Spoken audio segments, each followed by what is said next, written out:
children fell. Britain snatched Nile, France took the West.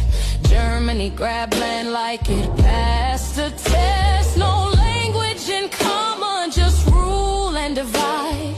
Fed us their flags, made us swallow our pride. They taught us to hate what we saw in the mirror. Now we pray to their gods just to feel clearer. Hey, we were even there. Split the bloodline.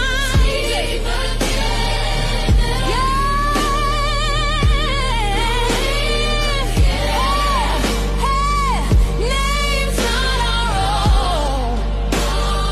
Borders like chains. Borders like chains. Still today, we carry the pain. Who gave them the right? Responsibility. Who let them rewrite? Not our bodies told.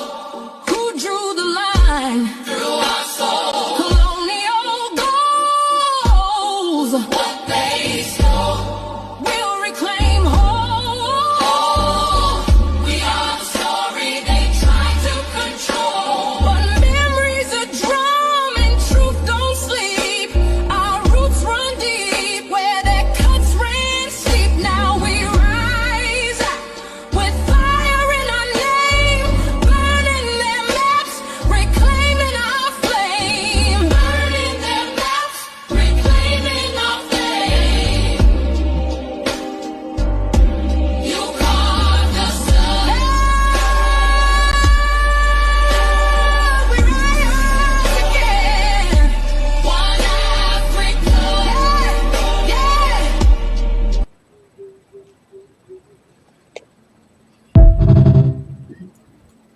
Okay, just bear with me. Let me just adjust the screen. Okay, let's put Fadhel there. Okay, greetings, everyone. Welcome to another Alkebulan Awakening series in collaboration with my sister from Kumbukeni-Reclaiming. As always, my name is Oladedosu. I'm the founder of the Emerging Alkebulan. And for those who follow us regularly, you know what we do on this channel. We're about decolonizing our minds and awakening our consciousness. For so long, we've been following the footsteps of the Muzungu. That has not helped us. It just basically regressed us. So it's about time we become Afrocentric in what we do. Good evening, everybody. Unduku. Habari gani, karibuni, asanteni kwa kuwa nasi. So what's the news? How are you? Habari gani? Karibuni, welcome, asanteni kwa kuwa nasi. Thank you for being with us. That is Kibuntu, otherwise known as Kiswahili, our language of unity. This song that opens up our broadcast every day, I want it to go on and on and on and on, because it literally is giving the history and then saying, it's time, we're back now. We realize who we are. And so it's an empowering song. And thanks to, I think Sam did this one. Thanks to Sam for putting it together, whoever put it together. No, it's they say, was it Sam? No, it's Donna Teresa. No, she's not Sam. Yeah. So they say they taught us to hate what we see in the mirror. Our goal here is to remind us that what we see in the mirror is beautiful and you are worthy. Our goal here is to remind us that we can tell our own story. We don't need anyone to tell our own story. Our goal today, as we speak to Fadhel, is to tell us that we can run our own economy the way we want to. We don't need anyone else's version of economy to sustain our livelihood and to support our well-being, especially when it has proven that their way does not sustain our well-being. So I'm looking forward to this conversation. Asante. Okay, thank you. I'll let our guest Fadhel is back again. He's been on our program before. But Fadhel, can you, for those who for the first time meeting you, can you just introduce yourself, just to give them a perspective of who you are, please? Greetings. Well, thank you for having me back on the show. It's a pleasure to be with you. My name is Fadhel Kaboub. I'm originally from Tunisia, currently based in the US. I teach economics at Denison University. I'm the president of the Global Institute for Sustainable Prosperity. and I write a blog which is available for free on Substack, and it's called Global South Perspectives. My work really is at the intersection of climate, energy, and development policies, and it's mostly centered around issues of structural decolonization in the global South, the African continent and beyond. Thank you very much, my brother. Thank you. Thanks for coming. Okay, today's topic, I've just put it on the screen there. Africa's economic future, Pan-Africanism or death. You know, you sent this to me. I'm thinking, yeah, that hits home. That's a good one. So let's start with that. Africa's economic future. Looking at, let's go to what's going on in Iran at the moment. And I see so many Africans stupidly actually celebrating or being on the side of the imperial powers. This is basically a lot of Africans, obviously, because they link it to the religion, thinking they're linked. So they're kind of out of sync when it comes to what's really happening. But in terms of what's going on in Iran today, Africa, how can we economically entangle ourselves away to actually have a foothold instead of linking to the global north is what I want to start with. Let's start with that, and then we can go into the topic from there. Well, it's a very good question. There are some really interesting parallels between what's happening in Iran with the conflict with the U.S. and Israel, and Africa's own history of colonialism and then post-colonial period. So let's think of Iran. Iran prior to 1953 went through a real phase of structural transformation, political transformation, and political independence to claim a true sovereignty and to govern itself by the people, for the people, right? And that was a democratic transition led by the prime minister at the time, Prime Minister Mossadegh, who was rewiring the Iranian economy and the Iranian resources to serve the interests of the people. So went after the colonial interests, which was the British extraction of oil in particular from Iran, and said, no, these are sovereign resources. It's not fair to give us crumbs from extracting these resources and to extract the vast majority of the wealth. So he nationalized the oil resources, and as a result, upset the colonial interests and refused to operate as a neo-colonial puppet for the British Empire and for the West. And for that, he had to be eliminated. He had to be overthrown.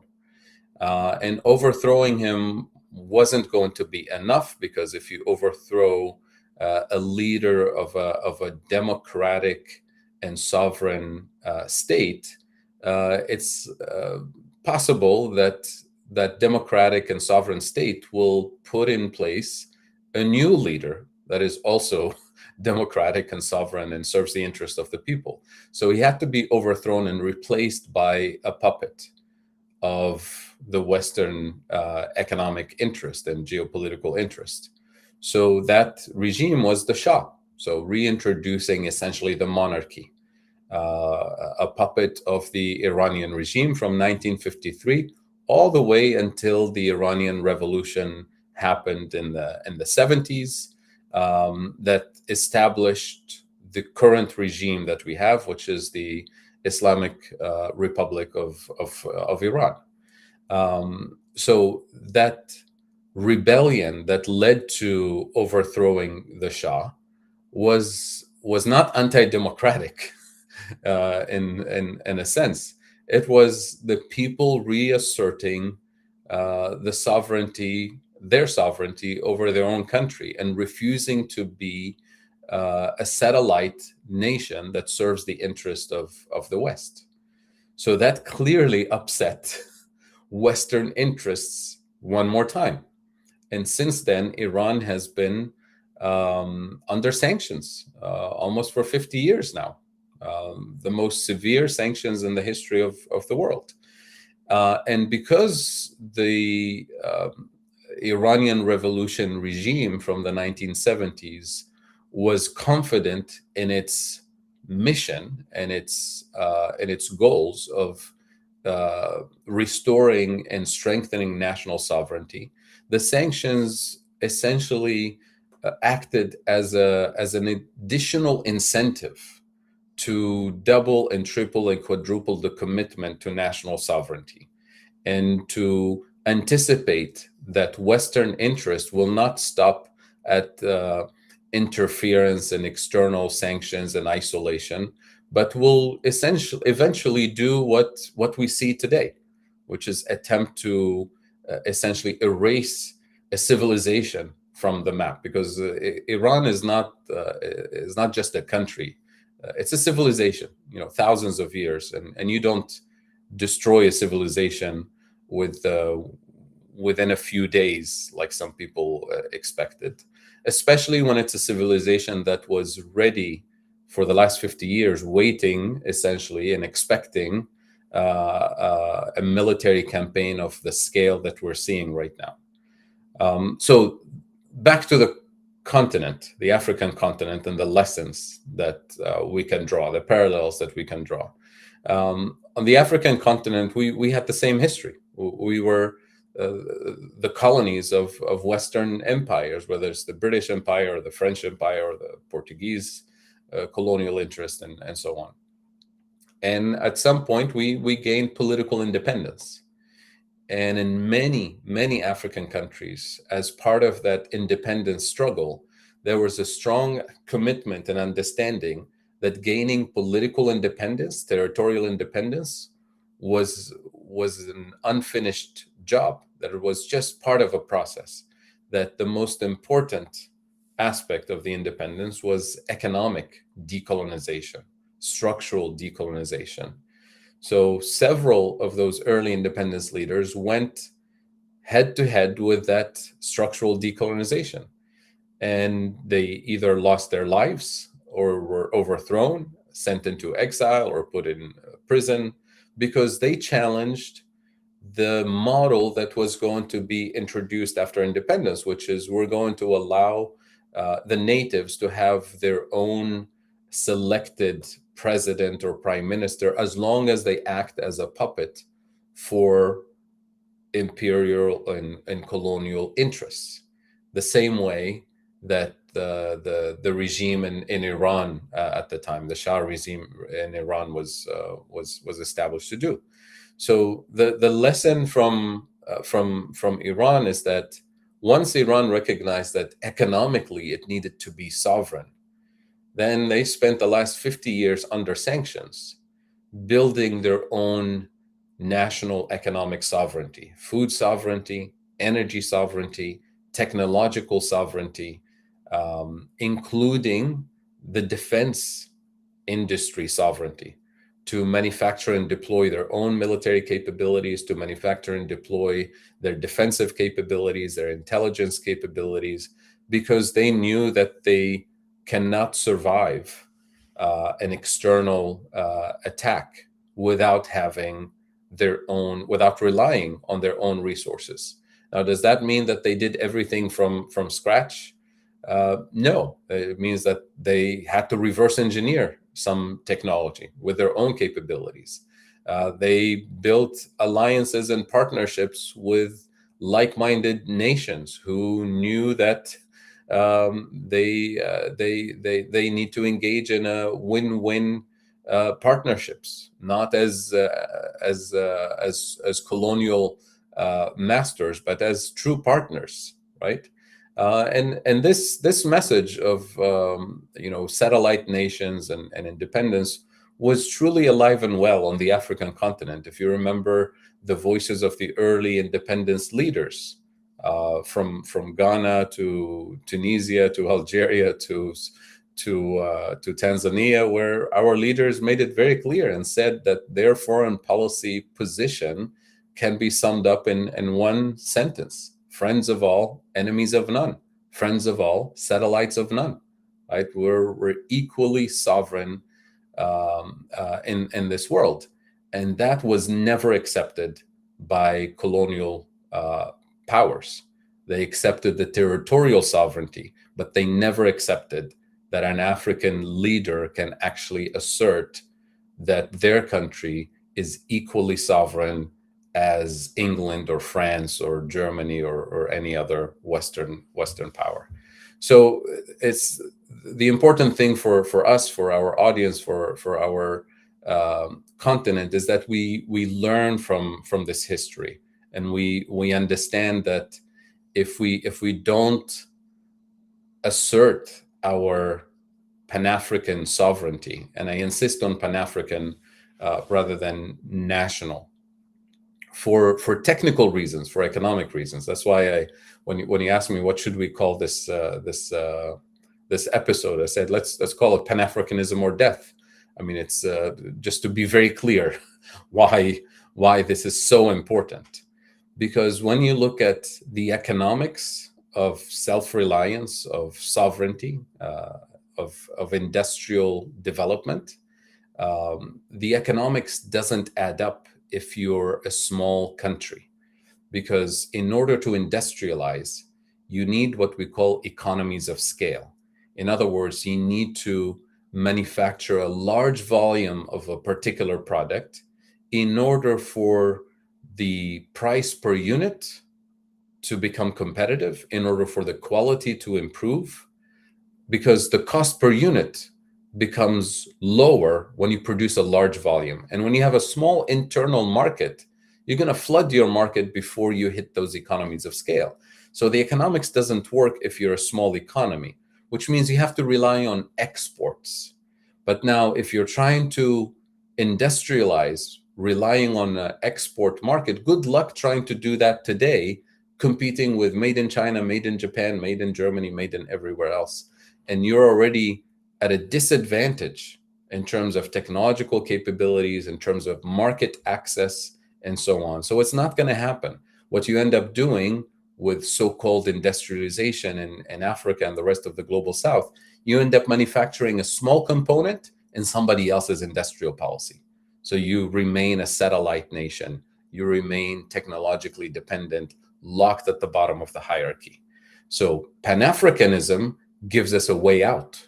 Pan-Africanism means we put together, at a minimum, regional economic blocks. But imagine if we have an actual continental economic bloc, because as a continent, we're unstoppable, and the economics of industrialization works in our favor, because we have all the materials that we need for real development and industrialization on our own terms. We have all the critical minerals that everybody's panicking about today are on the African continent. We have the youngest labor force on the planet. The median age in Africa is about 19 years old. And we are a continent of 1.5 billion people today. So we have the economies of scale. And we enjoy the complementarity of resources and capabilities. Not every single country has everything, but as a continent, we have the complementarity of resources and capabilities that allow us to actually develop and industrialize on our terms. But that requires political leadership at the highest level, recognizing that they have to give up this false obsession with industrialization as a national policy, because it will fail. Industrialization must be Pan-African policy. Agricultural policy must be Pan-African agricultural policy. Energy policy must become Pan-African energy policy, because no country alone can transform its economy and truly develop. And that was the main reason for the colonial divide and conquer strategy. It wasn't just to create conflict. I mean, that was part of it, but to make the economics of development and industrialization and prosperity technically impossible when you divide countries into smaller economic blocks. And then you encourage post-independence, you encourage each nation, each country rather, to fight for death to protect that territorial sovereignty and to create animosity between neighbors so that they never unite and rely on the complementarity of resources and capabilities that they have. So this is the basic economics of it, because without a Pan-African vision, which means commitment of political leaders at the highest level, setting their ego aside, setting their national identity aside, and recognizing that a win-win scenario of Pan-African true unity is the only way to assert Africa's true economic and geopolitical power. And that is the most threatening thing you can actually put on the table today on the geopolitical map. Forget about Iran, right? Forget about China, because today we're a continent of 1.5 billion people. By 2050, Africa is going to be 2.5 billion consumers. And by the end of this century, by 2100, Africa will be a market of 4 billion people. That is the largest market on the planet. And we are the richest continent in terms of energy potential. And here I mean renewable energy potential. All you have to do is look at the technical studies looking at Africa's potential according to IRENA, the International Renewable Energy Agency. Africa can produce 1,000 times its anticipated energy needs within the next decade or two. 1,000 times. And completely replace all the fossil fuel exports from the continent. So even if we have zero fossil fuels on the continent, just from renewables, we can produce 1,000 times our energy potential. But here's why we're not. Because we're denied access to the financing that will unleash this potential. Africa attracts less than 1% of financing that goes to renewables, not by accident. And we're denied access to the manufacturing technology that will allow us to unleash this potential. We're denied access to the technology to use our own critical minerals to manufacture and deploy the renewable energy infrastructure that will make us the most powerful energy powerhouse in the history of the universe. Here's why. Because what we see as an opportunity for energy independence, for real industrialization and development, for economic transformation, outside entities, let's call them adversaries, the way they see it is they see it as a threat. They see it as a risk. And when you perceive something as a risk, as a threat, it's a risk to be minimized, it's a threat to be eliminated. This is why we're denied access to the technology and to the financing. And we're only served false solutions and distraction. Because when you unleash that true development and industrialization potential on our own terms, we are no longer locked at the bottom of the hierarchy, economically or geopolitically. We are now at the center of a new international economic order and geopolitical order in which we actually get to write the rules of engagement. And that is unacceptable for the colonial mentality, for the African continent to actually achieve that. So without a Pan-African vision that unleashes this potential, which is technically within reach. We have the resources, we have the capabilities. Collectively, we will have the economic and geopolitical weight to assert that. Without that recognition, we'll be trapped in exactly the same colonial system that we're in today, which was the role assigned to us during colonial times, which I sum up in 3 basic points. We're supposed to be the suppliers of cheap raw materials for the industrialized world. We still do that to this day. You see the headlines and the news about Africa's critical minerals and how important they are, not just to the energy transition, but how important they are to produce the F-35, how important they are to produce the radars that were destroyed in the Middle East, how important they are to produce all the military equipment that is being used during this conflict in the Middle East. So we still play that role, the suppliers of cheap raw materials. Number 2, we're supposed to be the consumers of industrial output and technologies from the industrialized world. We still do that to this day. Consumers, not the producers, right? In our large market and increasingly larger market, we're going to be the largest market on the planet. And our role is to consume, not to produce. And get deeper into debt, of course.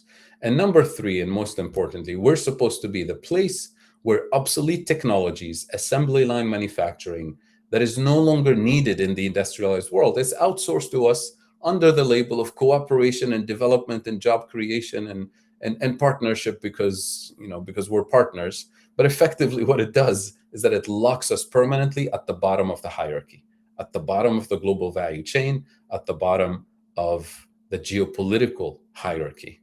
And that is essentially the role we continue to play to this day.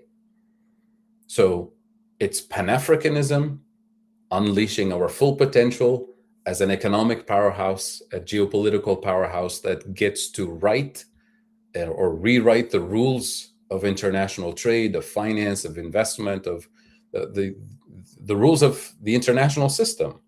Or we remain locked in the same colonial system, which is why I call it Pan-Africanism or death, because this is not, the colonial economic design was not designed for development. Remember, colonialism was not designed for development or justice or human rights or any of these things. Colonialism was extractive, abusive, violent, hierarchical, you know the rest of the adjectives. So that is the system that we live in today.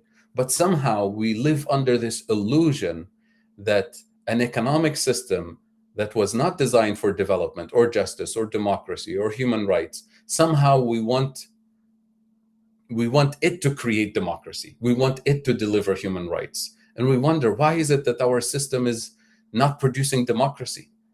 Why is it that our system is not able to produce development and industrialization? Because it wasn't designed to. It was never meant to produce democracy or justice.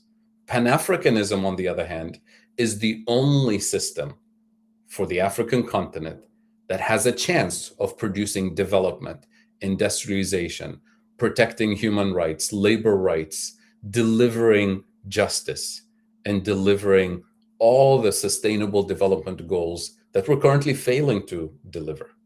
So that's why when I was asked what should we talk about today, I said this to me this is the most important thing.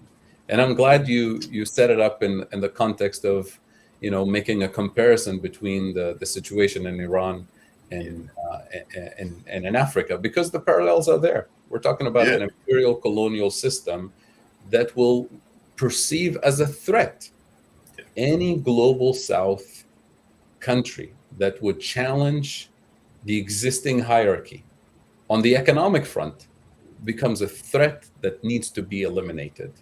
And Iran, in a sense, did exactly what some African countries did after independence. They wanted to structurally decolonize and truly become democracies, right? And they had to be eliminated. Sankara had to be assassinated. Lumumba had to be assassinated, and so many others had to live in exile and never be seen again because they dared to challenge the post-colonial imperial system. Iran did the same, and they're paying for the consequences of that sovereign decision that they made decades ago. Yeah, just listening to you there, Fadhel. You're talking about that Pan-African vision there. And this is basically one of the biggest challenges facing Africa today, because trying to get that consensus in terms of African leaders to actually buy into this is so difficult. Yeah. So how can we break? Because like you said, as long as they don't put their egos aside, it's going to be difficult, because obviously via the Berlin Conference 1884, obviously we have 55 entities. So now everybody's got their own little enclave that they're trying to protect. But survival, based on what you're saying, in Pan-African, survival is based on us collectively working together. Mm-hmm. This is an example. We got the AES, Burkina Faso, Mali, and Niger. Yeah. For me, that's a blueprint. So how can we get this Pan-African vision going? Because in unity, we can basically, like you said, we can do a lot. But that vision, how can other African leaders get into it without being compromised?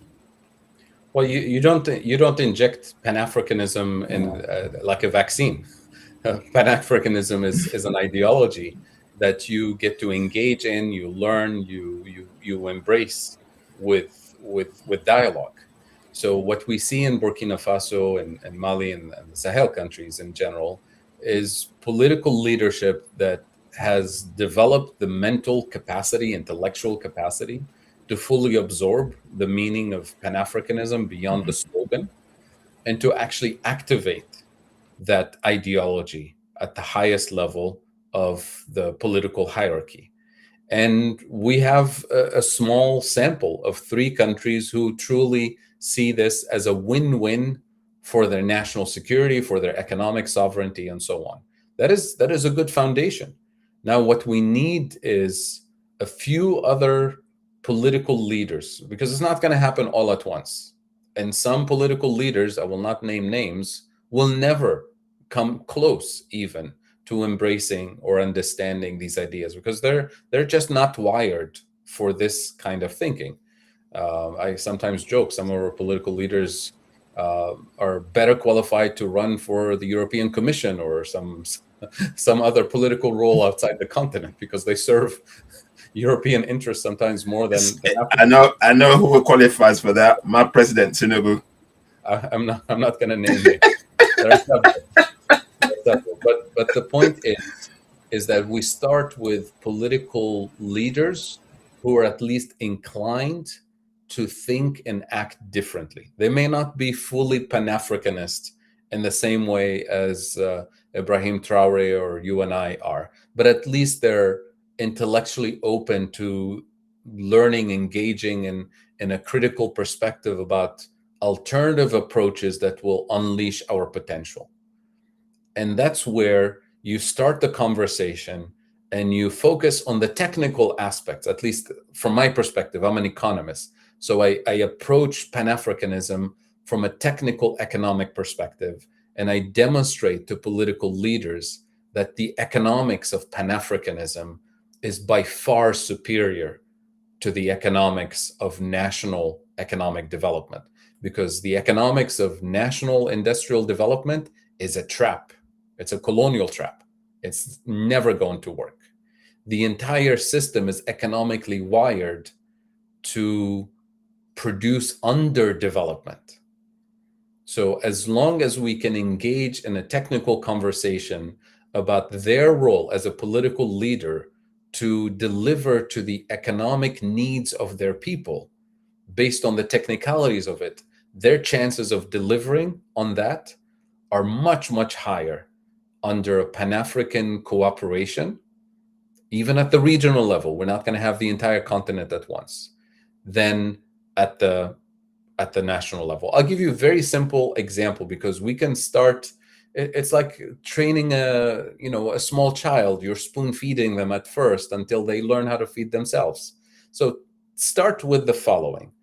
If we can get 15, 20 countries around the table and we start a conversation about procurement, the things that our countries actually import, and we make a long list of all the items that we import, and these things cost us a lot of money.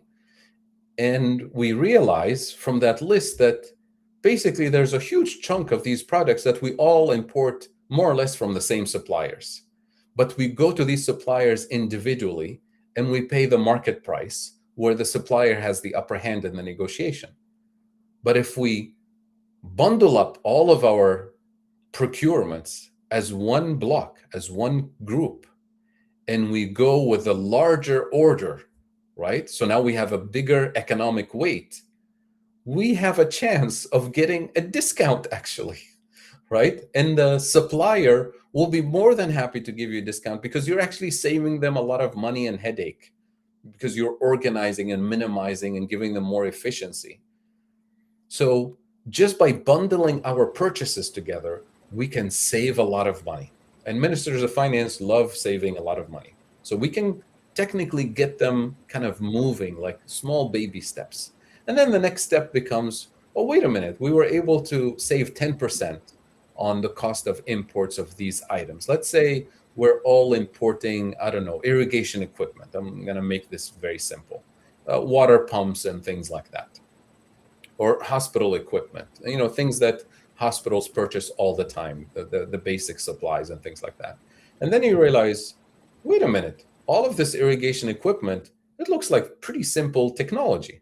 And it looks like all the raw materials needed for this irrigation equipment is actually available in our countries. And it looks like the total volume that we actually consume is large enough to give us the economies of scale to actually manufacture this thing here on this continent, not only for the 20 countries that started this conversation, but for the rest of the continent and for the rest of the global south. And it's actually large enough not just to have one company, a monopoly producer, but to have 5 companies competing to produce the same stuff, which will give us the economies of scale, competition, efficiency, and so on, and will give us the first baby step of industrialization, of manufacturing and deploying the building blocks of development to restore our food sovereignty, for example. So you start with these baby steps. And once you start bundling these things together and they start seeing the economic benefits of collective procurement agreements and collective joint industrial policies, joint agricultural policies, joint energy policies, then you snap your fingers and you tell them, you know what we call this? And they say, what? This is Pan-Africanism. This is that ideology you refuse to embrace. You see what I mean? So you can sneak in the economic benefits of Pan-Africanism, sometimes without them knowing this is Pan-Africanism. Now, the alternative to doing this is remain divided. We all pay a premium for every single item we import. We never get a chance to industrialize, create jobs, or develop. And that's what leading us into debt traps. That's what leading us into throwing our own people under the bus in order to prioritize servicing the debt and serving the neo-colonial extractive system. And that only leads to death. It doesn't lead to development or prosperity. So that's what I meant by that. And there are so many simple, concrete steps that we can take, but it takes political leadership at the highest level to coordinate this, because a minister of finance in country A does not have the political mandate, or minister of health, for example, minister of agriculture, that is in charge of importing the equipment, for example, for agriculture, whatever, doesn't have the political mandate to go coordinate policy with 20 other African ministers of agriculture, because they need to coordinate with ministers of finance who actually do the payments. They need to coordinate with ministers of trade, which means their bosses, the presidents, need to give them the political mandate to coordinate across the board. And that's why Pan-Africanism, it's helpful to have ministers and staffers and people who believe in it, but activating it is a sovereign decision that is made at the highest level. And if we can nudge our political leaders who are open to making progress in these and the kind that I described, we can actually gradually give birth or rebirth to Pan-Africanism from the ground up, because the ideas of Pan-Africanism have been filtered out of our educational system, of our culture, and certainly of our political culture, because they're considered to be, dangerous, unacceptable, a thing of the past. We tried them and they failed, all that stuff. So we need to be creative in the way we think about how do we rebuild that collective bargaining power and collective sovereignty under a Pan-African vision. Sorry, Nduku. It sounds so, as you explain this, it sounds so practical. It sounds so doable. Yeah. It makes a lot of sense. Yeah. But for some reason, the will, like I said, the will to do this. Sure. When I listen to things like, I just get angry because it's something that we should be doing, but for some reason we're not doing it. Okay. That's why it's important to educate the public about Pan-Africanism, right? Because when people hear that we as a country are going to save 10% of foreign exchange cash that is now going to stay in the country as opposed to pay a premium for all the things that we import, and that money can be used to import medical equipment that we actually need, or other priorities and actually invest in health and education, then now you're starting to deliver to the democratic aspirations and needs of your people. And when the people recognize that countries that refuse to join this collective, let's call it Pan-African procurement club, right? Then those are countries that refuse to deliver to the needs of their people.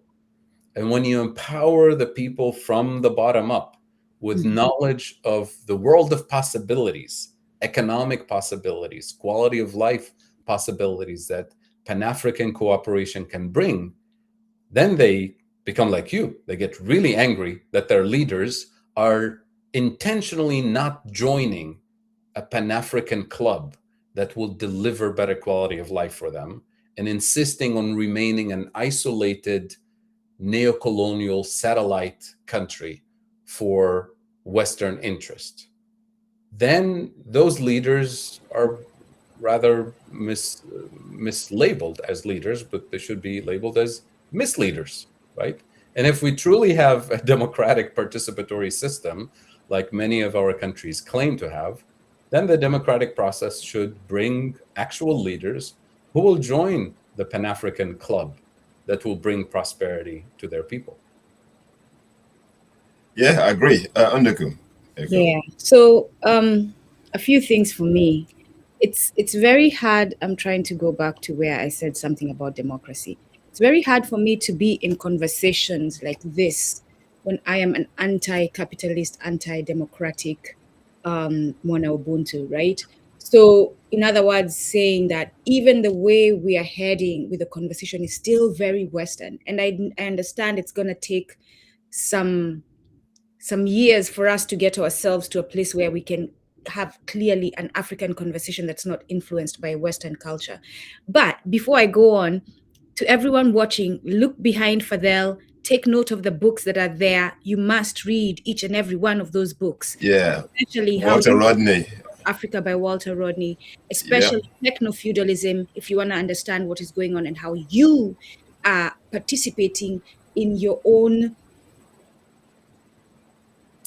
I don't even know what to call it. We essentially, right now at this moment, are signing off on us having no freedom, on us being controlled in how we think. Because while Siri is listening to everything you do in your house, she's sending that information to these people, and these people are learning how to send information to you that keeps you in the system. So we have to start being aware.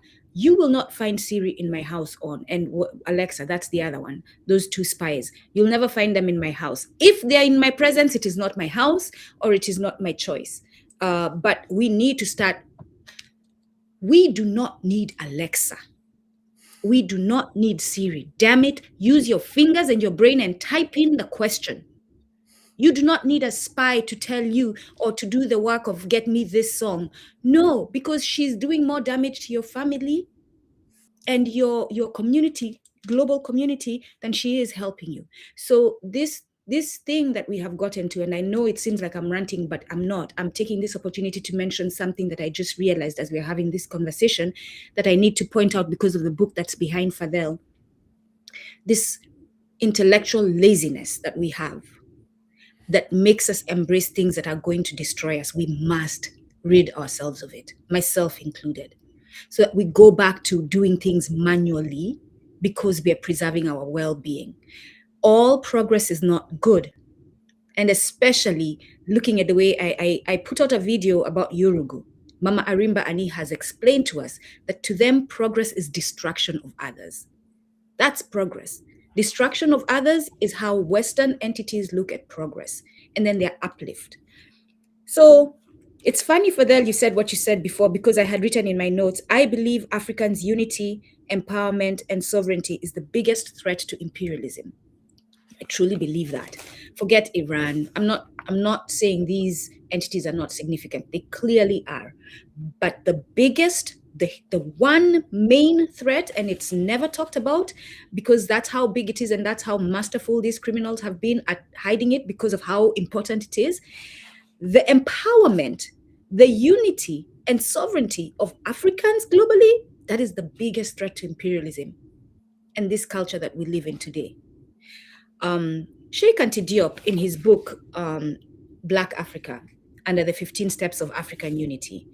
He points out to create a powerful modern army possessing an air force and endowed as one of the steps, and endowed with a civic education that would make it unlikely to indulge in Latin American type putches. A putsch is a sudden, plotted, and often violent attempt to overthrow a government acting as a form of insurrection or coup d'etat. Why is Nduku pointing this out? I'm pointing this out because I believe, and now I'm heading to the question, Fadhel, it doesn't matter what we build if we're not talking defense. And instead of me once again coming on and saying defense is the biggest problem, we need to talk about it, I'm in spaces they refuse, now I'm going to actually have us talk about it. Sheikh Anta Diop says this is one of the steps. I believe it should be number one.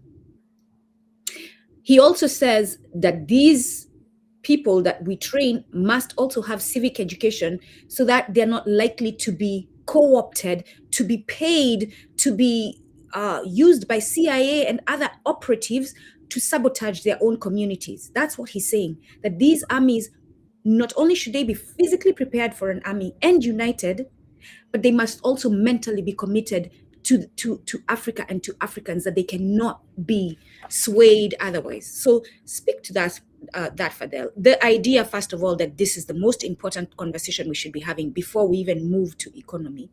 I mean, we are capable of having all the conversations, but if we have all the other conversations and not this one, we're still at a point of weakness. Absolutely. And, you know, again, the parallels with the Iran situation. Yeah, I was going to say that, yeah. Exactly affirms your point, because you have to go back to the dozens and dozens and dozens of assassinations that happened in Iran, targeting specifically the scientists, right? The scientists who are building their industrial capabilities, their research and development capabilities, their military defense capabilities, because they were the real threat, right? The science and technology infrastructure didn't happen by accident. It happened through education, right? And a political commitment at the highest level to fund and support research and development and generate hundreds and thousands of scientists to actually industrialize the country. Same thing in China. You know, China didn't become the industrial powerhouse that it is today by accident, by committing billions and billions of dollars over decades to scientific research, to education. And that's the prerequisite for economic development.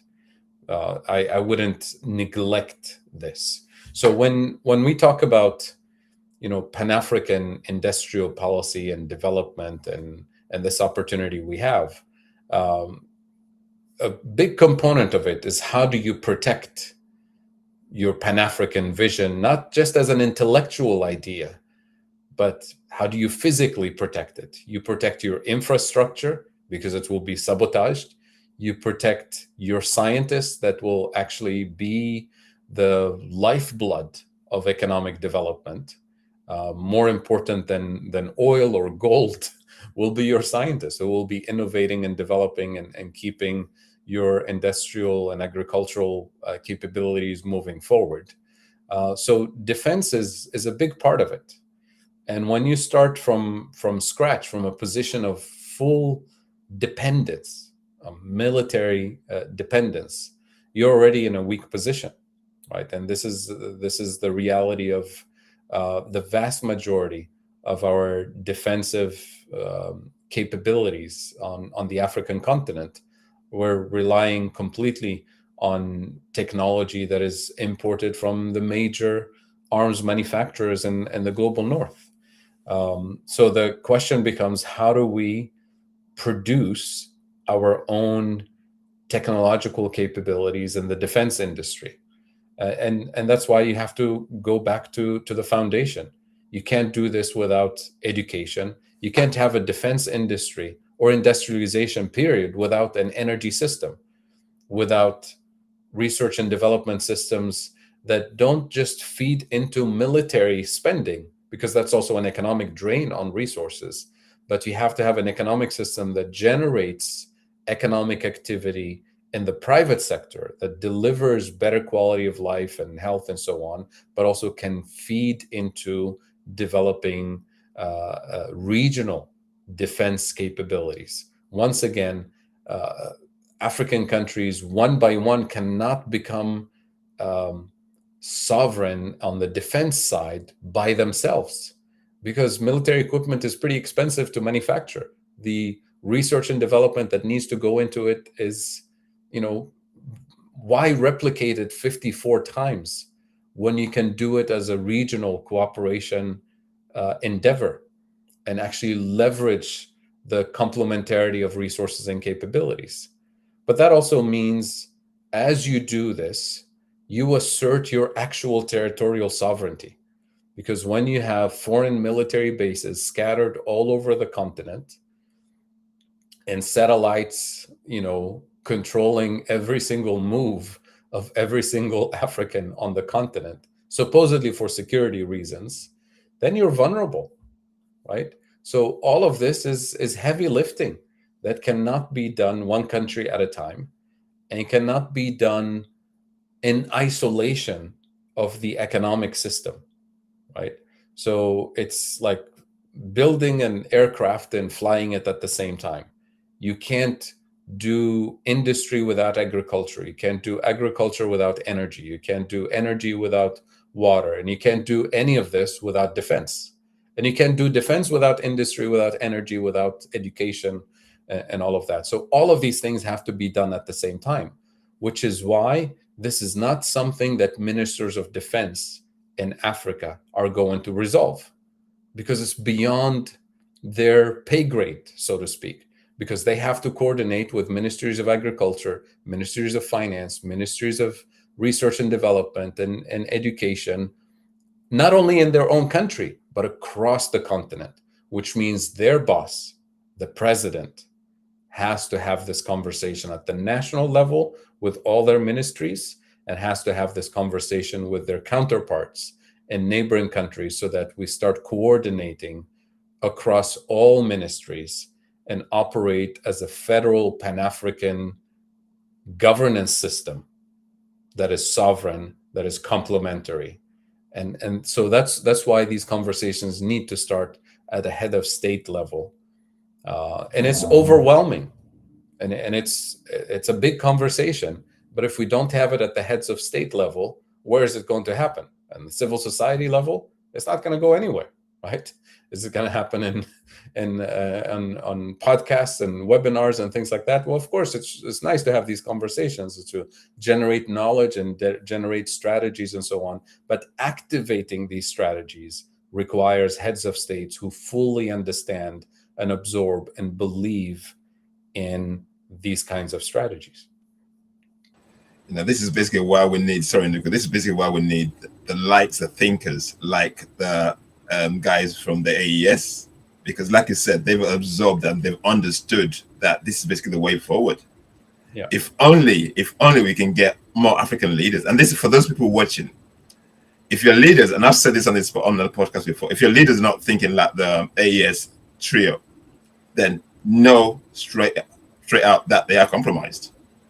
They are basically hegemonic gatekeepers if they're not thinking like the others. So basically, because it's what Fadhel said is just so, it's not easy, like you said, but if we start thinking that way, it's a start.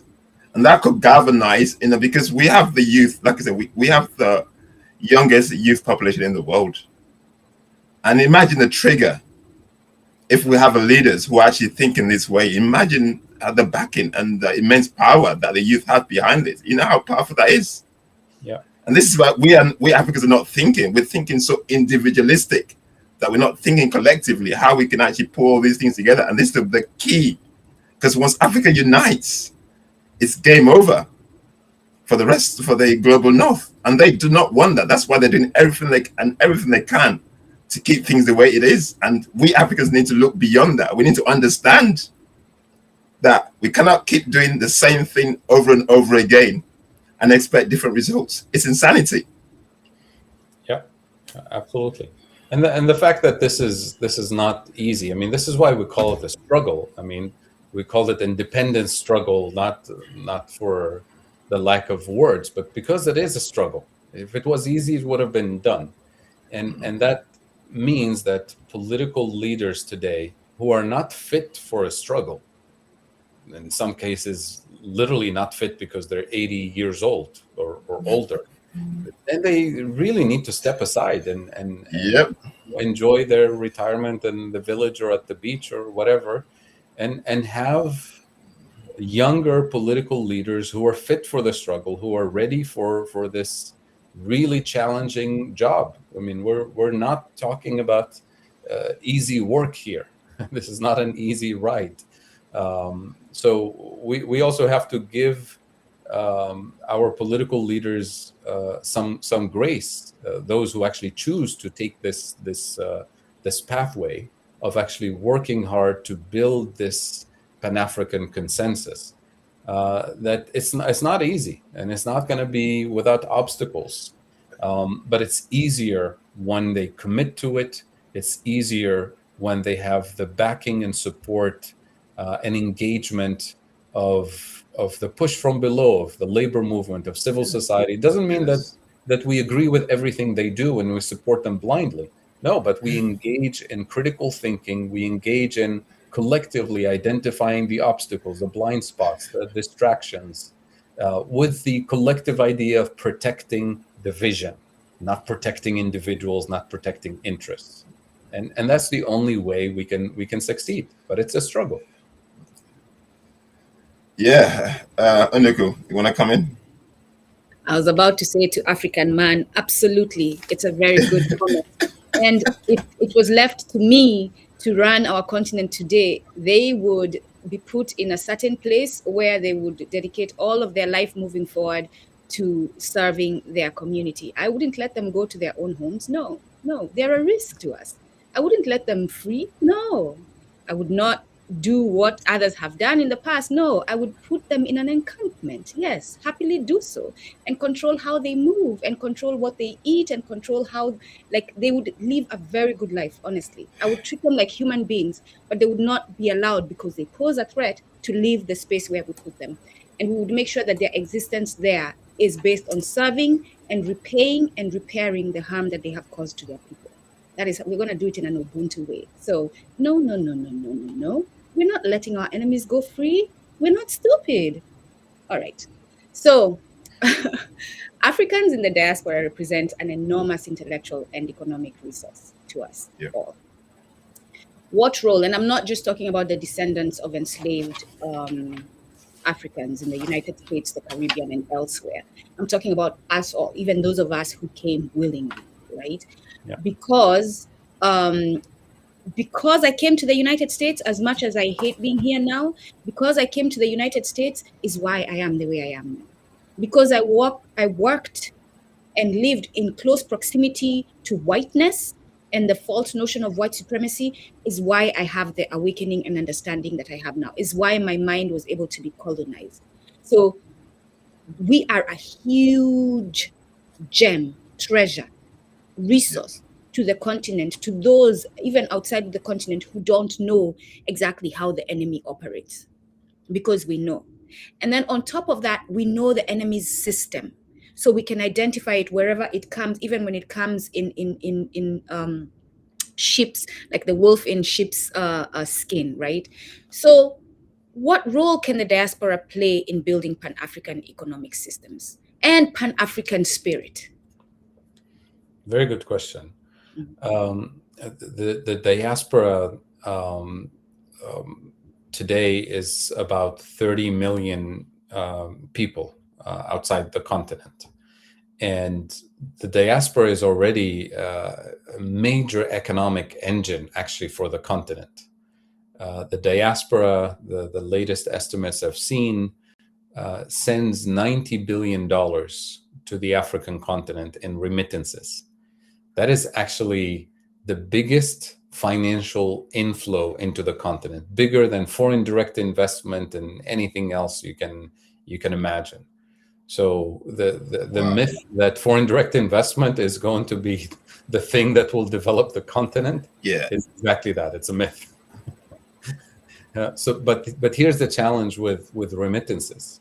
remittances are the mirror images of brain drain, right? So it's not something to be celebrated in a blind way, right?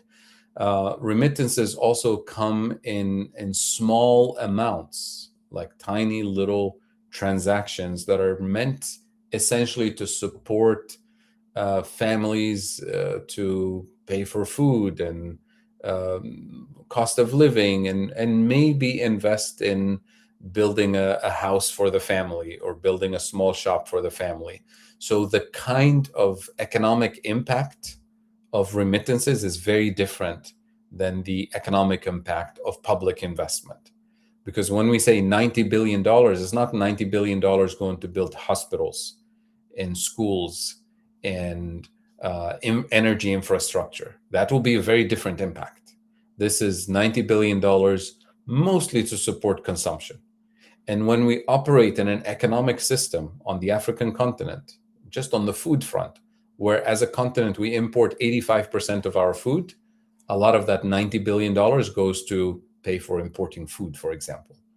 So we have a leaky bucket as a system, and remittances we're trying to do our best to contribute, but we're contributing to a leaky bucket.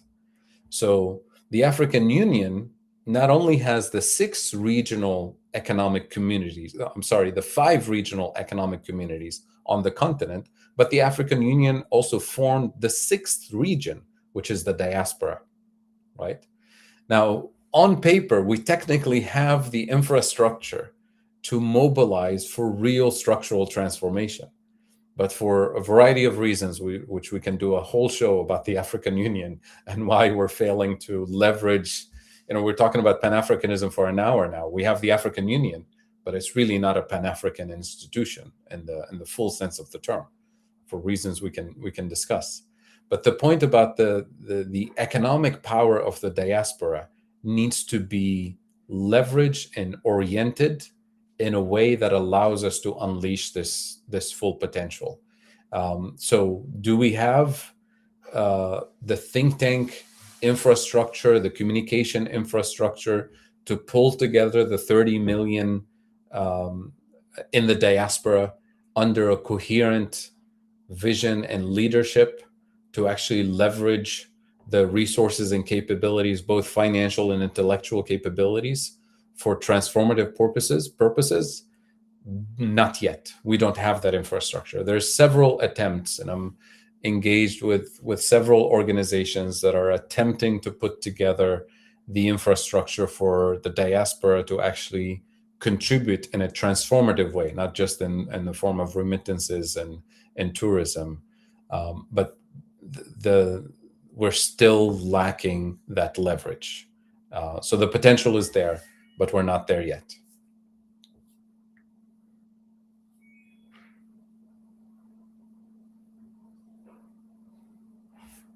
You got a question, Nduku, or do you want me to go? I was gonna say, given that response, and as you were responding, I was thinking, can you imagine?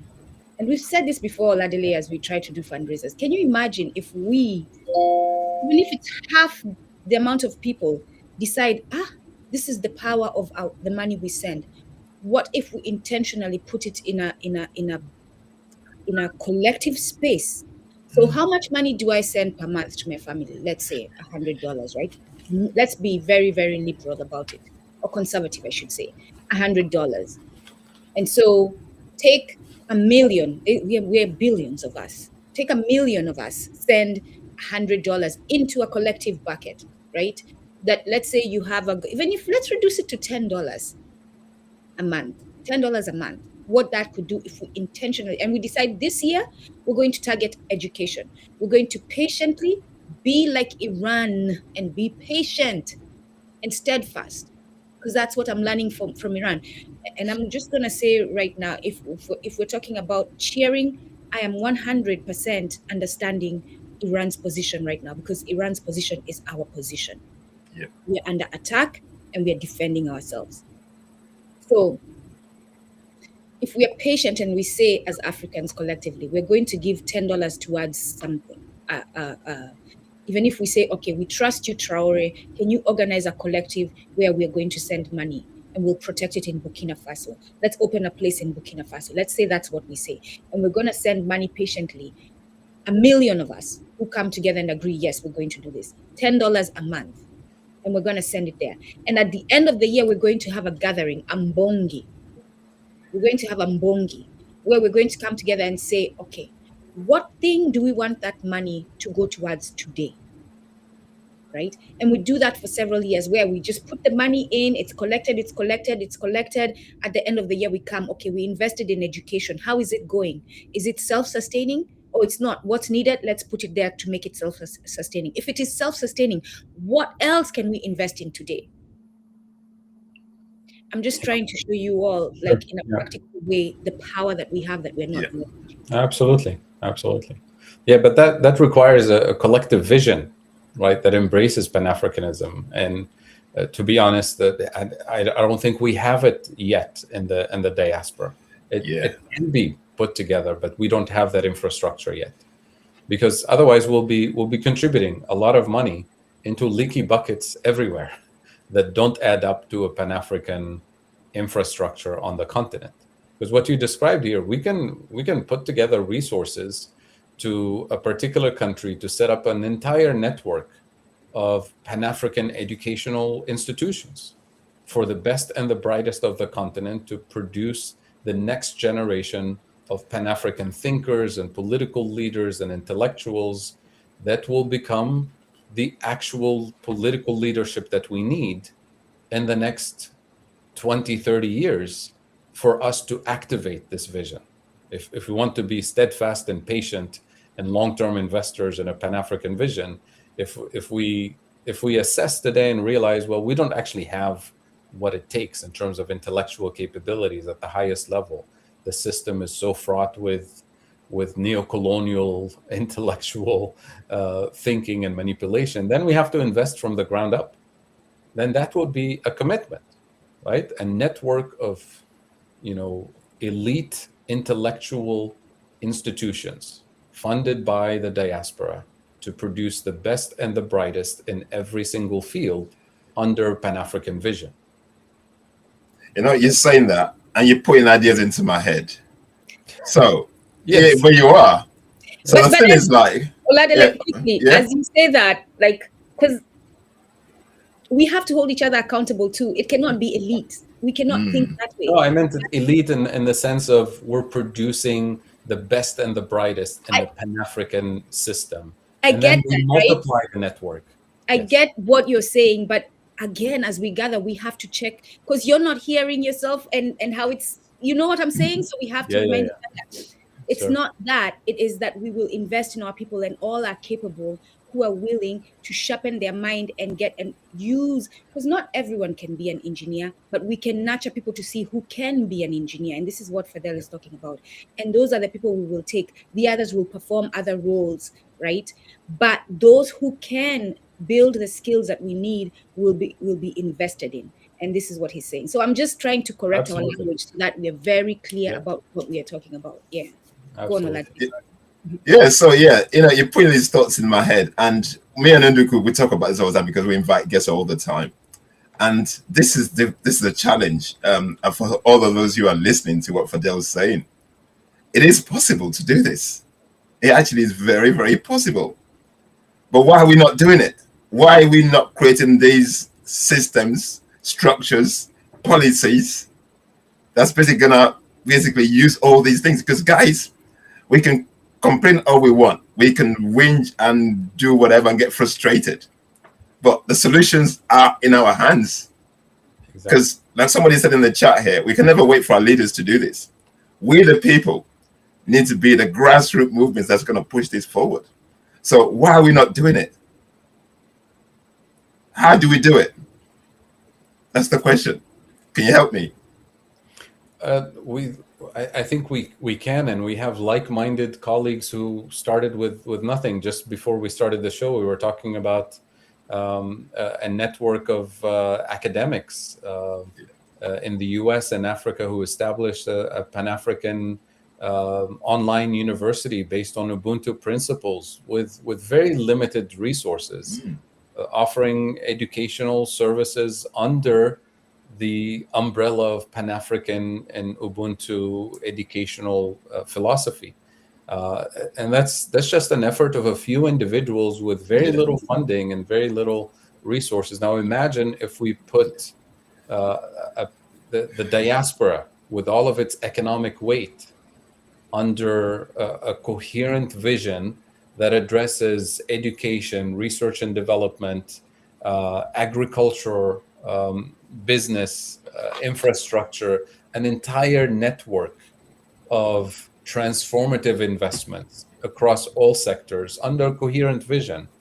And we leverage the economic weight of the diaspora, but also draw other investors from like-minded individuals who are not part of the diaspora, or maybe part of the broader diaspora of the African continent, people of African descent and so on. Then we're talking about not just the 30 million African diaspora, but we're talking about close to 170 million people of African descent across the world. Then we can double, triple, and quadruple the impact. But again, it matters whether you're pouring all of that effort into a leaky bucket or you're pouring all that effort into an infrastructure that multiplies and creates the leverage that we need for transformation. So that consequently, we need to block the leaks and basically build a structure that's going to make it work. So that's the work we need to do. Precisely. Yeah. Okay. Financing. You talked about financing. Yeah.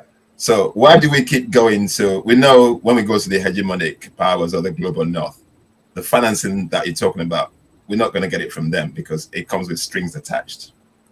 So how can Africa, as a Pan-Africanist or collective group, finance their own, their own structure, everything we need? Why can't we finance it? Why do you have to keep going to the people that we know that there's no point?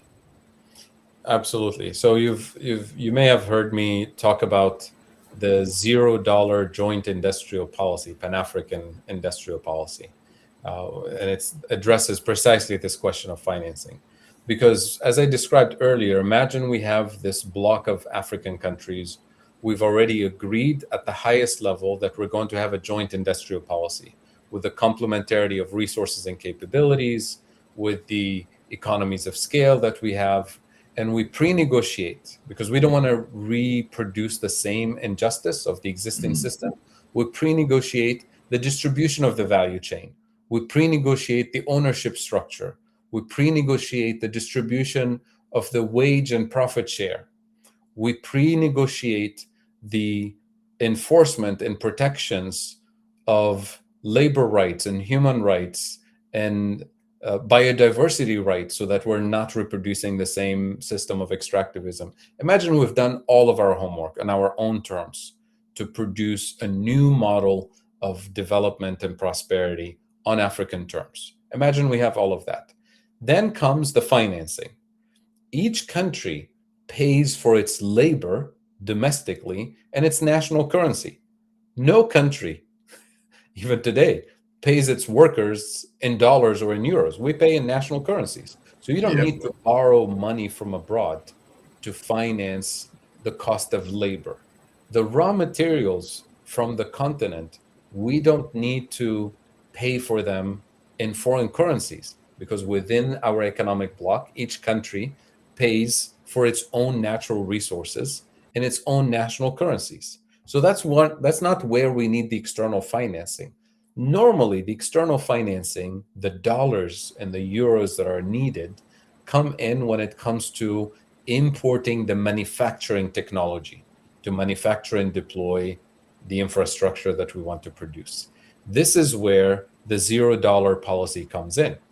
So this is where you want to go to technological partners, countries that actually have the technology that you want, and you use your collective bargaining weight in order to negotiate a joint venture in-kind contribution, not loans and a debt trap, not external financing, but in-kind contribution, because you need the equipment, you don't need the money at the end of the day. So the question becomes, who's going to share with us the life-saving technology that will unleash this Pan-African potential? And let's say we want manufacturing technology to produce, I don't know, solar panels. Let's make this our example today. The solar panel manufacturing technology exists in China and Japan and the US and Germany, everywhere. It's available, but it's intentionally withheld from us, right? Because if we have it, then that's it, we're free, right? If we have access to it. So that technology is withheld from us, but now we're going to use our collective weight to engage in what I call the bargain of the century. The bargain of the century to reposition Africa at the center of a new international economic order, away from the bottom of the hierarchy. And here's the process. I'll try to make it brief. Imagine we go as a bloc to a country like China that has the technology that we want, and I start intentionally with China for reasons you'll understand in a minute, because it's also a country that is more likely to share the technology actually than other economic blocs. But hear me out. The idea here is not to position China at the top of the hierarchy or any other economic bloc, but rather to position Africa at the center of a new international economic order, a truly multipolar system. So we go to China and say, listen, we give you the bargain of the century. Here's the deal. If you share your technology to manufacture and deploy renewables at scale across the continent on our own terms that we've just laid out, here's what we give you in return. In 10 to 15 years, you double your industrial footprint globally. You double your geopolitical weight globally. And we give you privileged access to these precious minerals that everybody's panicking about.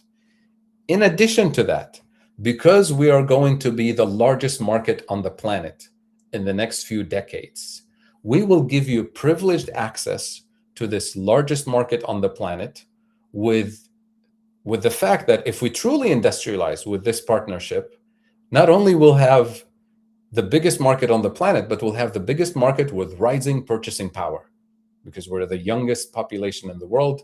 And if we truly develop and industrialize, we'll have the purchasing power to become real consumers. I guarantee you in 5 minutes, China will agree, maybe more than 5 minutes.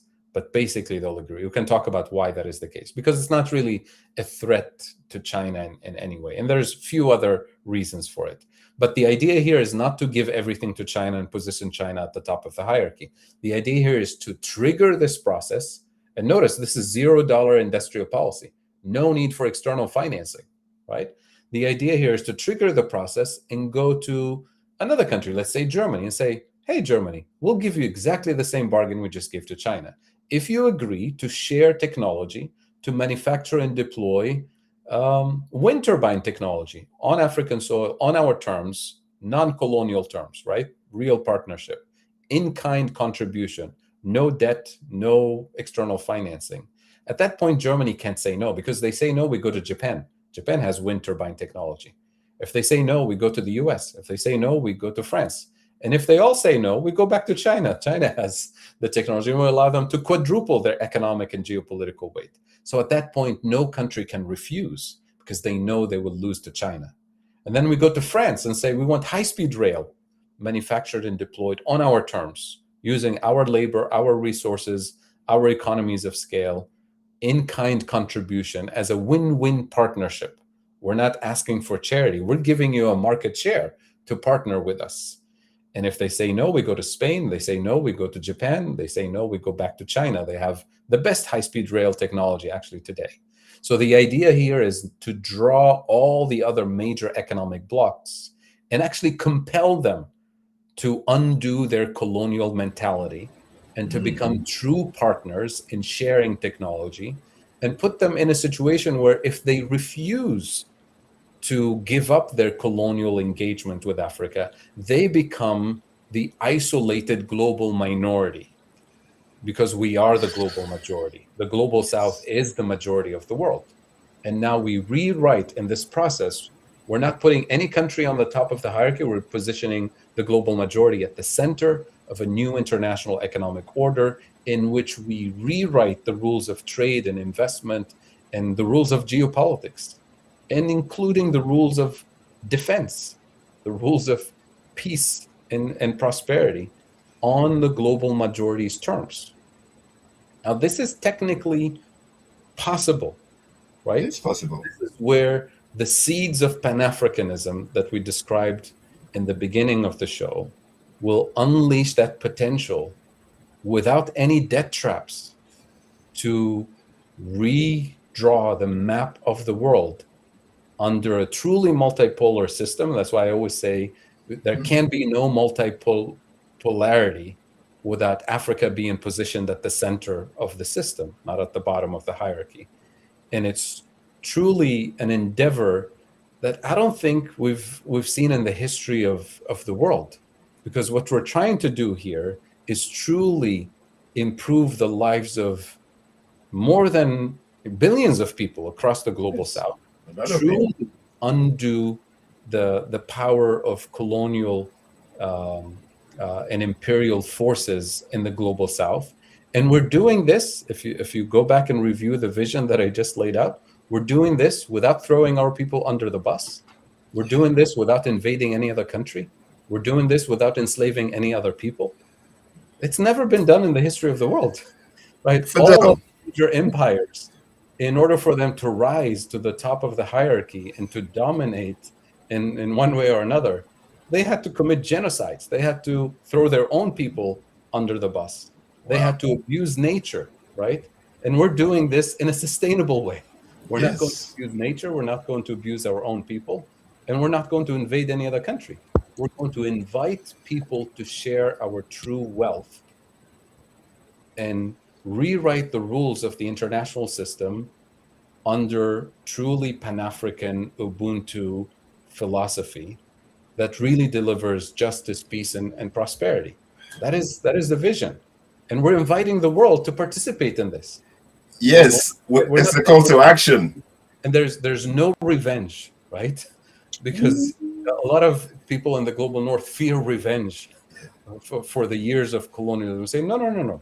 This is no revenge. This is just rewriting the rules and delivering justice and repairing the system and giving the global majority its rightful position in the system.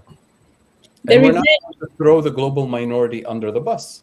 We're going to feed you, to partner with you, to share our market with you, but not on colonial terms. The revenge comes in us empowering ourselves. That's the revenge. Breaking and taking the powers of imperialism and colonialism and taking the power of these criminals. That's the revenge. Us empowering ourselves and being in a position of leverage and using that leverage. That's the revenge. And this is and I'm smiling the whole time. I'm seeing Oladele smiling because it's so simple but so frustrating that people are not embracing it, right? This is what we've been talking about. We're not saying China is a friend. We're saying and why I say all the time, we must know our enemies. Because when you know your enemies, then you know how to manipulate them. And we're talking about manipulate for good, right? You know how to negotiate with them. You know how to strategize. And yes, of course, everyone is on the table. China, this is the deal. You're taking it? Or you're taking your time? All right. Germany, this is the deal we just gave China. You up for it? Oh, no, the US, this is the deal. And many other things are being done at the same time, right? I'm so glad you said that, because I was about to ask this question. And the reason why we ask the questions we ask, at least for myself, is so that we can inspire. It's not necessarily that we have the solution now, but so that we can inspire future leaders, nurturers, and defenders, one Ubuntu out there, whoever is listening, so that you hear this message and you're like, we can do it. Or you can start using your skills to also help bring this picture together, right? So that what our ideas are, which are not just ours, they come through our ancestors and through generations coming through us, can start being implemented. So you mentioned before how important Africa is to produce the military equipment being used today. And I'm following what you just presented right now. That was brilliant. Our point of leverage, right?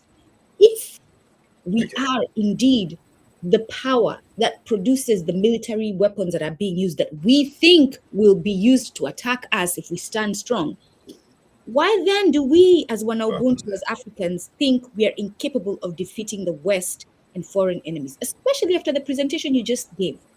If indeed the United States is nothing without Africa, France, and clearly we've seen how France is running, crying.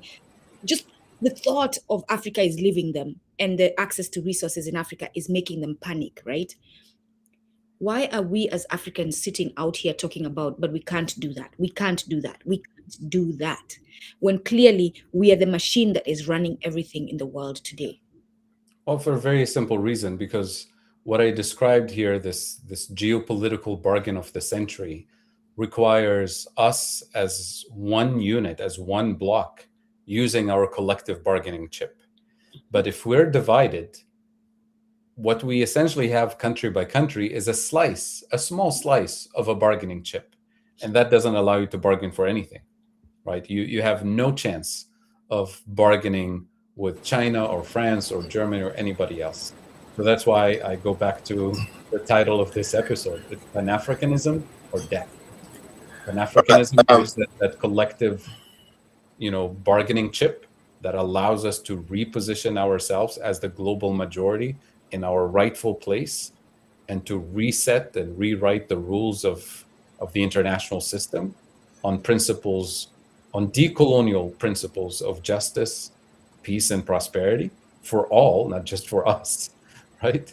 And if we fail to do that, then it's death. Then it's the current system. Fadhel, thank you very much for your time, because you gotta go. Thank you very much. Really appreciate you. Just one question here, and then we can round up on that. This guy's been asking so many questions, so let's just give an opportunity to just ask one. Which one should I choose? Which regards to financing, could we engage? I think you've talked about that one. Okay, let's put this one here. How do we ensure that we aren't going to be impeded by those crooked leaders in our quest to develop violent retaliation, as seen in Kenya and Tanzania? How do we guard against the crooked leaders who always, because they're mission managers and gatekeepers for the hegemonic powers? How do we guard against that? Yeah, I mean, that's why these ideas that we're discussing here are not ideas to be whispered in the ears of political leaders. These are ideas for all of us, civil society, media, think tanks, average citizens, trade unionists. Everybody needs to be empowered with the knowledge that a better system is actually within reach, that it's technically possible, right? And what we're doing here is we're informing, we're empowering, we're mobilizing people across the entire spectrum, across the grassroots, so that when these ideas trickle up to the political leadership, they feel cornered by the pressure from below to either lead and move in this direction, or step away and let somebody else actually do the leadership, right? So we completely understand that the current political leadership is not inclined to do any of this. And it's really hard to get them to even think about this, because they don't feel the pressure from below, and they don't see a coherent vision behind which millions and millions of Africans are pushing for a single vision. We're all pushing for all kinds of different things without any coherent transformative vision.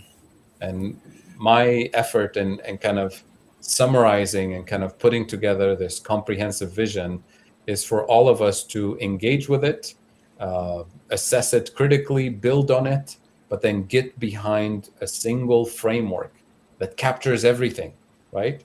And then push from below. And if leaders are willing to join and lead, that is fantastic.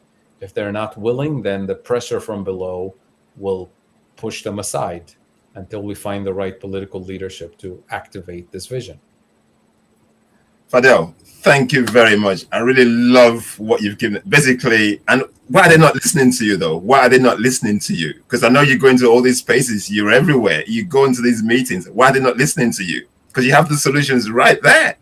Because they have the virus in their system. Have not rid themselves of the virus. The virus lives strong inside. No, for real. Like, we all know this.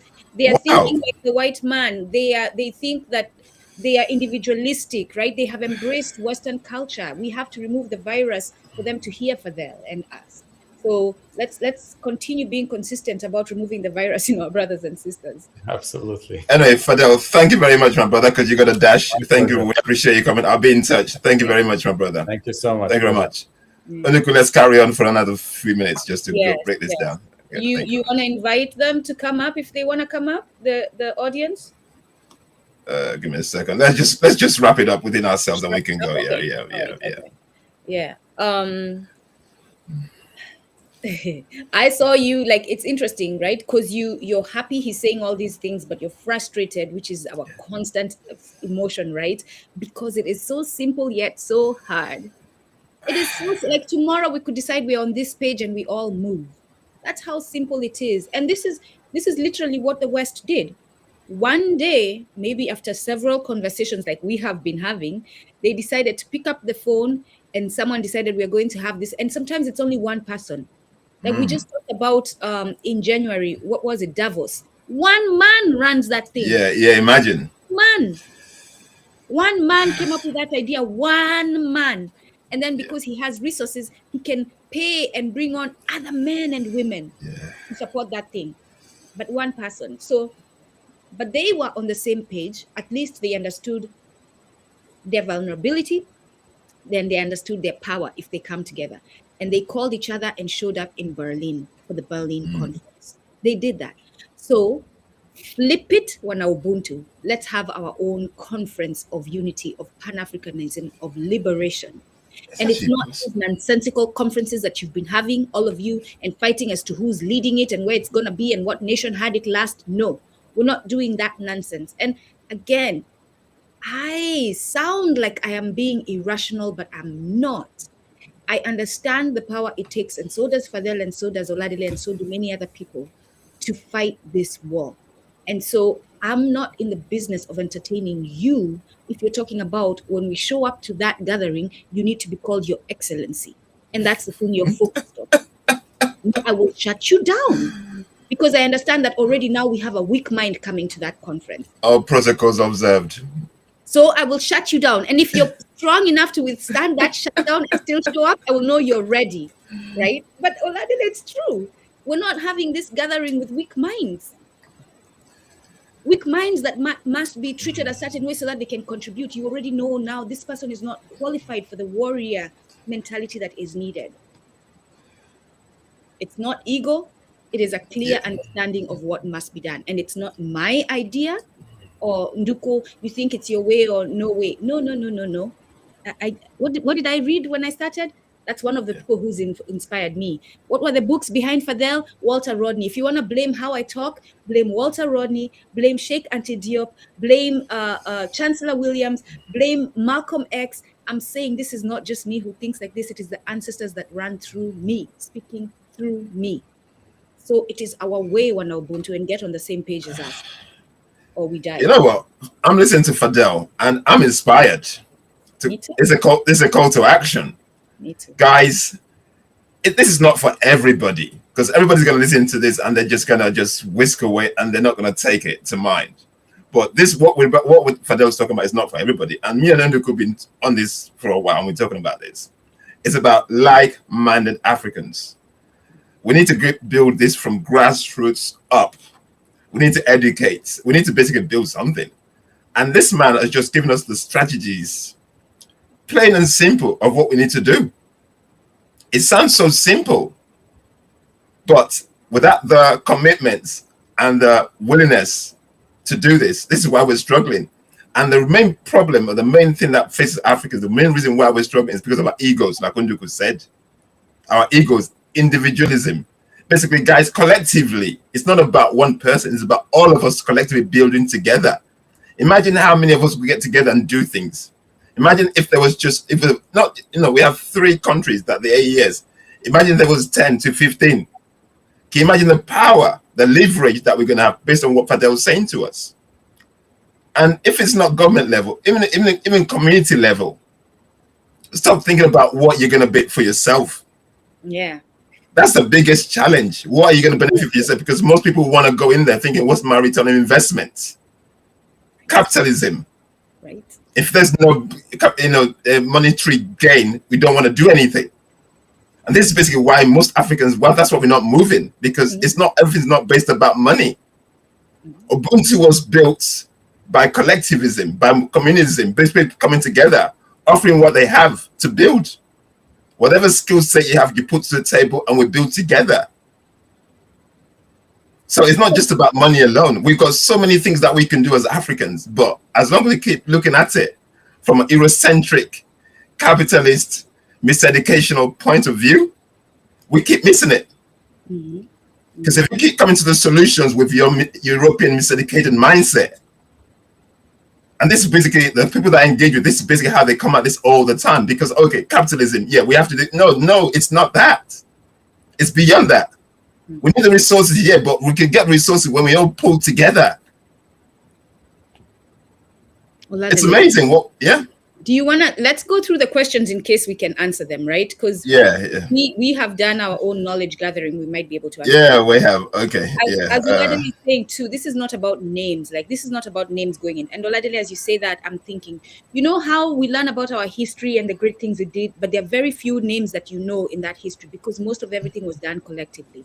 So, great point. Yes, I agree. Because it's collectively, it's not about, I don't particularly care. And if you follow, I don't care about me. I put stuff out there, but it's not, I don't even care about me. Exactly. All I care about is for you to get the knowledge, understanding, for you to wake up.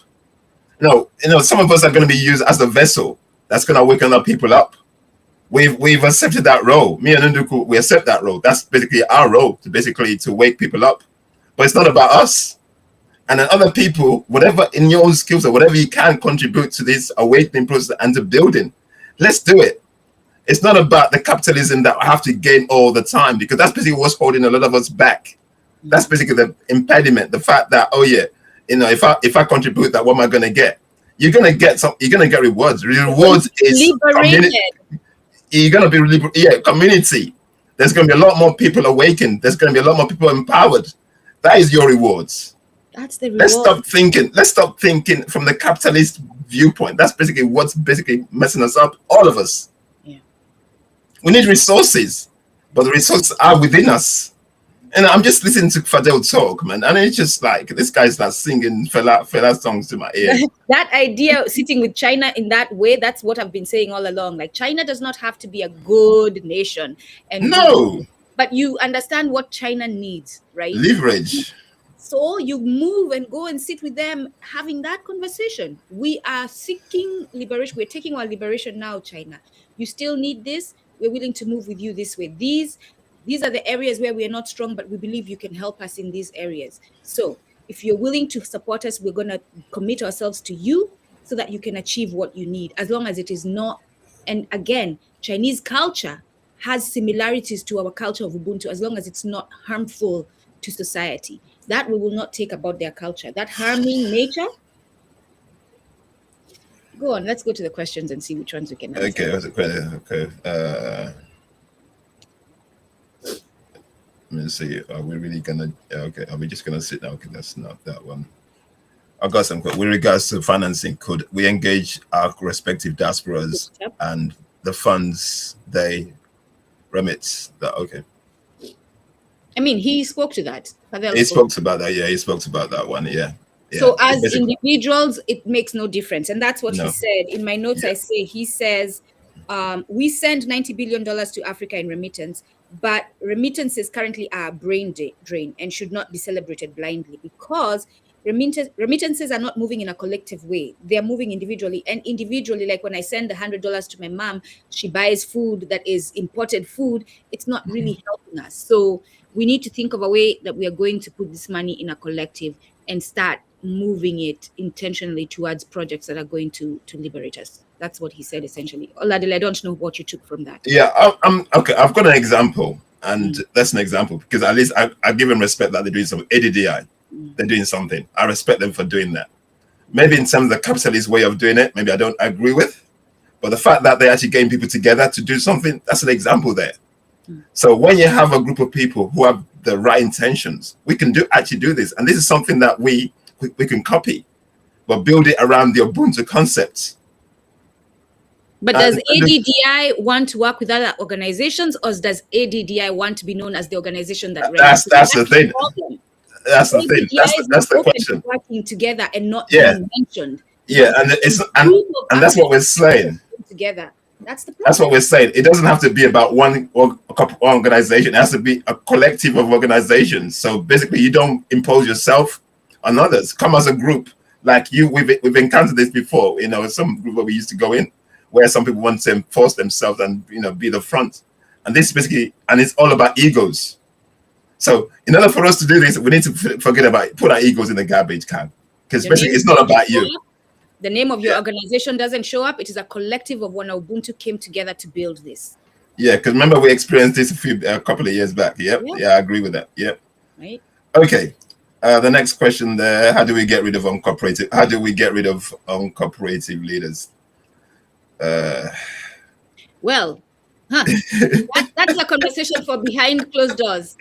And just in case, because I know you all have wild minds and your minds are all moving towards the negative. I'm not saying let's take them out or whatever other word that you all have decided. I'm not saying let's kill people, right? Because apparently I can't say kill when saying unalive is the same thing. We're such dumb people that we are moving with YouTube's nonsense and going along with it. Kill and unalive means the same thing.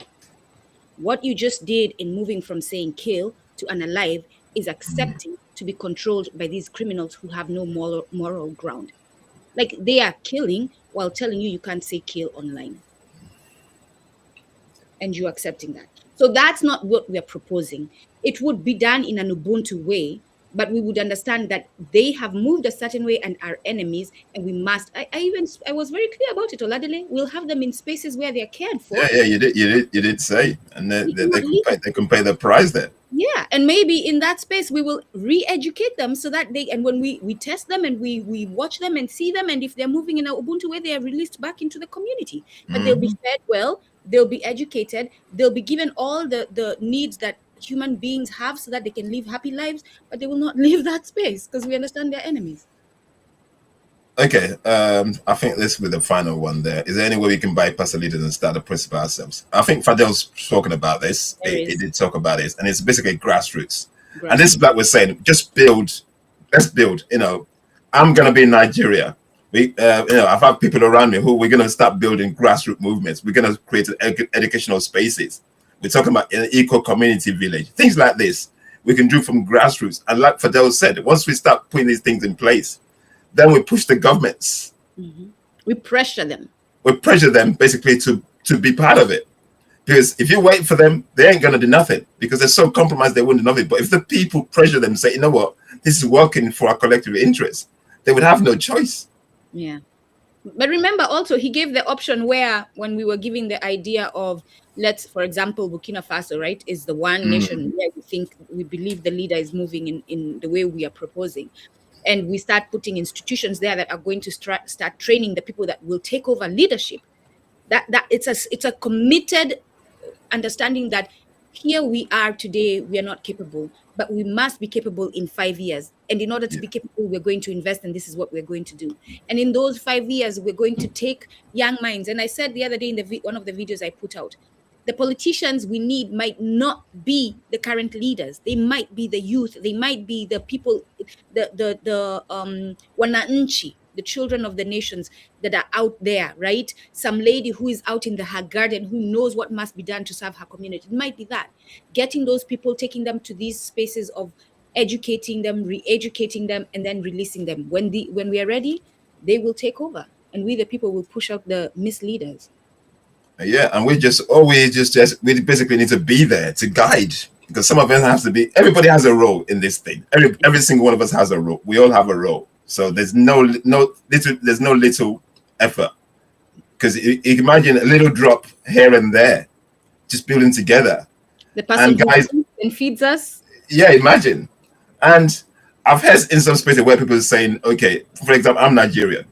And people will say to me, but Nigeria is not united. How can you be talking about Pan-Africanism? I've heard this spoken about. But that's basically where you need to go beyond your tribalism, your ethnicity. Yet I have my brother here, Nigerian, in broadcast with a Kenyan and speaking to a man from Tunisia. You imagine. And Personally, I look beyond ethnicity because for me, it's just divergence. It's just distractions. Exactly. It serves no purpose. No, we are one. We are one people. We are one human being. Basically, all we need is everybody to be able to feed, eat, and live in harmony with one another. Ethnicity politics is basically a distraction as far as I'm concerned. So, guys, we just need to.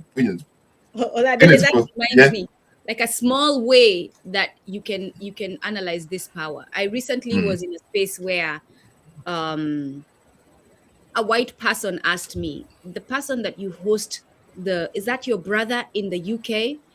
And that is the power we're talking about, where we're seeing and talking to each other as brothers, that these enemies don't even know who's brother, who's not, but we are one, right? This person didn't even know that whether Oladile is my blood brother or not, because that's how much we're one.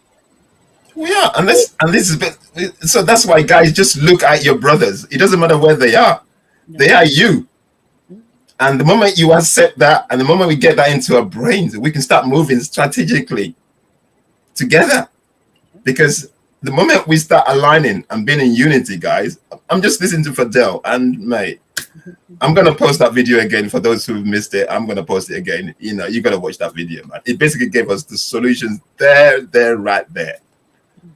Anyway, guys, I think let's round this up, Nduku. Wait, you come here. Make sure that our people have been answered. Everyone has been answered. We're not neglecting anyone. Yeah. I think we're done. Question is, how do we get rid of the uncooperative leaders? We answered that. How do we ensure that we aren't going to be impeded by those crooked leaders? We answered the same question in many different ways. What can we do? Different ways, yeah. Is there a way to bypass the leaders? Yeah, all answered. Yeah, we're done. We guys. Oladile, we thank you all for supporting us. Honestly, that is something we do not appreciate all the time, and we share it in different ways. Yeah. Some of you have been with Kumbukeni, I will say, started in 2023 with me when I was giving, when I was not giving enough, like when I was good, when I was not good. You have supported since then, and I appreciate you. But quickly, Oladile, before you close, I'm going to say, today, a significant individual in our community, Jesse Jackson, is being laid to rest. And a lot of us have questions and concerns about how he moved, but there's one thing that we know for sure. He contributed a lot to the civil rights movement in the United States. Absolutely. And that is something to be recognized. So we have to respect him for that. Yes. Today he's put to rest. And let's take his life and his legacy to look at what should we take on that he presented to us, and what should we not take on from the failures and the things that he did that were not right for the community. So, but today he is put to rest, and we appreciate everything that he did. For me to be able to be here talking about this while living in this space, for me to be able to move around and not being told I cannot get into a restaurant, for me to be able to work and be paid a fair wage and not be, it is not perfect, but because of them, we have achieved a lot of comforts that we enjoy today, and I am grateful for it. Thank you very much. Okay, guys, finally, please, and we don't say this enough, and I need to say it from the beginning, please subscribe to our channels, please. You heard our message. Please share, subscribe to the Emerging Alkebulan, subscribe to Kumbukeni. We need views to actually people watch this. We need people to support us, basically sending this message. Somebody put in the chat that there's not many people here, but people come back to watch it. So in order for people to watch it, just subscribe and share it for us, please. Just put it out there. And we continue to do what we're doing, and we're committed to doing it, and we're not giving up. So just click. You have the power to break YouTube. If YouTube is not showing our stuff, you have the power to break YouTube. Absolutely. You make sure everywhere you show up and there are 5 Black people, you stand there and they subscribe. And they said every time, everywhere you go, and there are Black people, even non-Black people. Yeah, just subscribe. The Emerging Alkebulan, Kumbukeni, the Emerging Alkebulan. Please subscribe to our channels, please, please, please. And we're coming back on Sunday. Yeah. We're coming back on Sunday on Kumbukeni. We're going to be talking about the GMO foods. Yeah, GMO. We need to go against GMO. So see you on Sunday, guys. Thank you very much, and see you on Sunday. Peace.